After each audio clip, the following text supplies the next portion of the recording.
இரண்டாவது, personal pain. தனி வாழ்வின் சூழலில் நிமித்தமாக யோவான் ஸ்நானகனுக்கு சந்தேகம் வருகிறது.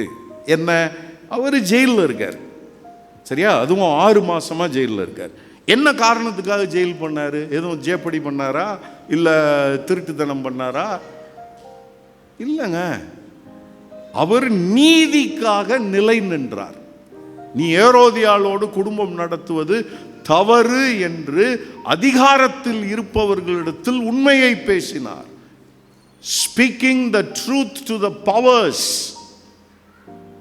அதிகாரத்தில் இருப்பவர்களிடத்திலே உண்மையை பேச வேண்டும். அதிகாரத்தில் உண்மையை பேசினீங்க அப்படின்னா அது பல நேரம் நமக்கு ரிவர்ட் பேக் ஆகும். யோவான் ஸ்நானகனுக்கு ஆன மாதிரி தூக்கி உள்ள போட்டாங்க. நீ ஏன்ட்ட வந்து உண்மையை பேசுறியா அப்படின்னு தூக்கி உள்ள போட்டான். 6 மாசமா உள்ள இருக்காருங்க. 6 மாசமாக உள்ள இருக்கிறார். அதுவும் அவர் அடைக்கப்பட்டிருந்த சிறைச்சாலை ரொம்ப கொடூரமான ஒரு சிறைச்சாலை என்று சொல்லுகிறார்கள். கடுமையான ஒரு சூழ்நிலையிலே இருக்கிற பொழுது ஏசாயா 61வது அதிகாரத்தில் வருகிற தீர்க்க தரிசன வசனங்கள் நிச்சயமாக யோவான் ஸ்நானகனுக்கு நன்றாக தெரிந்திருக்கும்.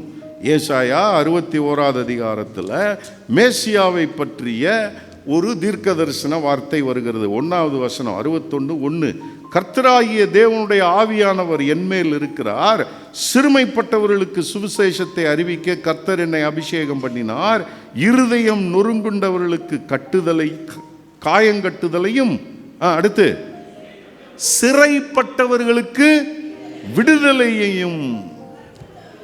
சிறைப்பட்டவர்களுக்கு விடுதலை. இதே தான் ஏசாயாவை தான் இயேசு கிறிஸ்து நாசரேத்தில் வாசிக்கிறார். கர்த்தருடைய ஆவியானவர் என் மேல் இருக்கிறார், எல்லாத்தையும் வாசி முடிச்சுட்டு மூடி வச்சுட்டு என்ன சொல்றாரு? இந்த வார்த்தைகள் இந்த நாளிலே என்னிடத்திலே நிறைவேறிவிட்டது, இட் இஸ் ஃபுல்ஃபில்டுங்கிறார். இதையெல்லாம் ஜான் த பேப்டிஸ்டுக்கு போயிருக்கோம், யோவான் ஸ்நானகனுக்கு போயிருக்கோம். சிறைப்பட்டவர்களை விடுதலை ஆக்குகிறார். சிறைப்பட்டவர்களை விடுதலை ஆக்குறாருன்னு சொன்னாரே, 6 மாசமா நான் உள்ள இருக்கிறேன், ஒண்ணுமே நடக்கலையே, ஒண்ணுமே வரமாட்டீங்க. யாராவது வந்து ஒரு நைட் அட்டாக் நாங்கள் பிளான் பண்ணியிருக்கோங்க, ரெடியாக இருங்கங்க அப்படின்னு சொன்னால் சந்தோஷப்பட்டிருப்பான் யோவான் ஸ்நானகன். ஆமாம், பரவாயில்ல, ஏதோ ஒரு அட்டாக் பிளான் பண்ணுறாங்க. ஒன்றுமே இல்லை. இவன் கேள்விப்படுறதெல்லாம் எங்கெங்க ஊர் ஊராக சுற்றுறாரு, சோறு போடுறாரு. அது வேற, இவருக்கு பட்டப்பேர் வேறு வச்சுருக்காங்களாம். என்ன பட்டப்பேர் இயேசு கிறிஸ்துவுக்கு? பாவிகளின் நண்பன்.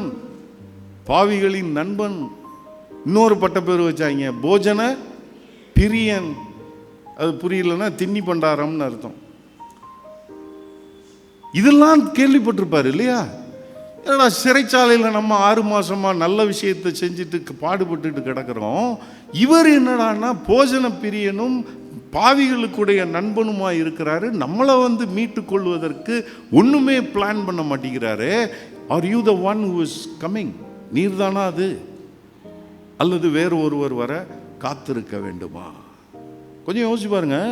நம்முடைய தனிப்பட்ட வாழ்க்கையிலே நடைபெறுகிற பலவிதமான சூழ்நிலைகளின் நிமித்தமாக உடனே நாம் என்ன கேள்வி கேட்கிறோம்? ஆண்டவரே, நீர் உண்மையிலேயே செயல்படுகிறீரா? உண்மையிலேயே செயல்படுகிறீரா? நம்முடைய சபையில் பாவங்க, ஒரு வயசானவங்க உழைச்சி சம்பாதிச்ச காசு, ரிட்டையர்மெண்ட் பெனிஃபிட்ஸ் எல்லாத்தையும் கொண்டு போய் ஒரு வீட்டில் போட்டு இப்போ அங்கே பெரிய கேஸ் ஓடிக்கிட்டு இருக்கு. அந்த அம்மா அழுதுகிட்டே கேட்குது, நான் என்னையா தப்பு பண்ணேன்?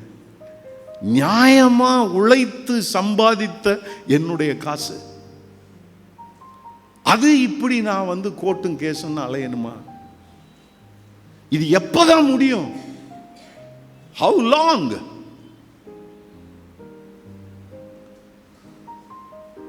ஒரு தவறும் செய்யல. ஆனால் எங்கள் குடும்பத்தில் இப்படி ஒரு பிரச்சனை.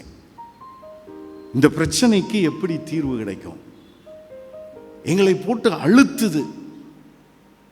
அதே கேள்விதான், எவ்வளவு காலம் ஆண்டவரே? How long? யோவான் ஸ்நானகனுக்கு மனசில் ஓடிட்டே இருந்தது, 6 மாதமாக நான் உண்மையை பேசியதற்காக கஷ்டப்பட்டு கொண்டிருக்கிறேனே, நீர் வந்து என்னை விடுவிக்கவில்லையே. Are you there? நீர்தானா மேசியா? நீர்தானா? அல்லது நாங்கள் இன்னொரு வர காத்திருக்க வேண்டுமா? யோசிச்சு பாருங்க. ஒவ்வொரு குடும்பத்திலையும் இதை மாதிரி பலவிதமான சிக்கல்கள். நம்முடைய பிள்ளைகளுக்கு வேலை வாய்ப்புகள் கிடைக்காமல் தவிக்கிற பொழுது, அல்லது நம்முடைய பிள்ளைகள் தவறான தீர்மானங்கள் எடுத்து மாட்டிக்கொள்ளுகிற பொழுது, வாலிப பெல்வ இன்னைக்கு பயங்கரமாக அந்த கூலிப்புன்னு ஒன்று ரொம்ப மோசமாயிட்டு வருது போல. நம்ம சர்ச்சில் எத்தனை பேரை தின்னுட்டு உட்காந்துருக்கான்னு தெரியல.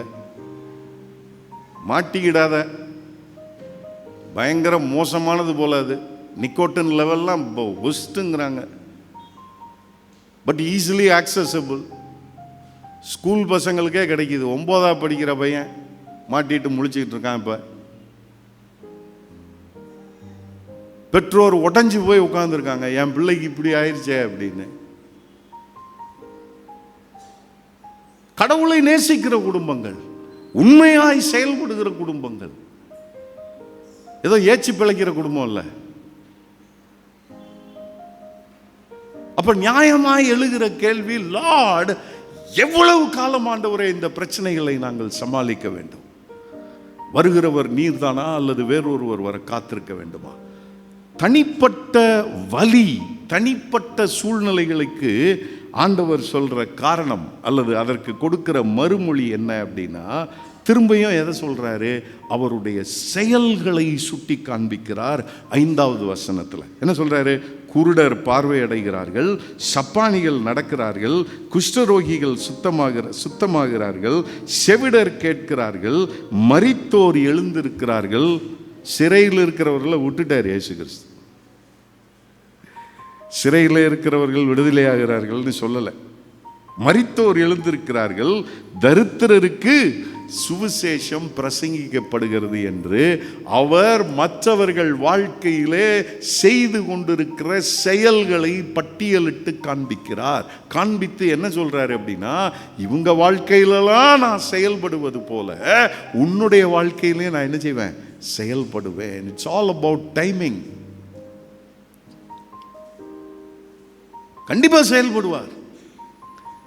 என்ன, நம்ம விரும்புகிற விதத்தில் ஆண்டவர் என்ன செய்யணும்னு ஆசைப்படுறோம், செயல்படணும்னு ஆசைப்படுறோம். அப்படி பண்ண மாட்டார். Because he is God.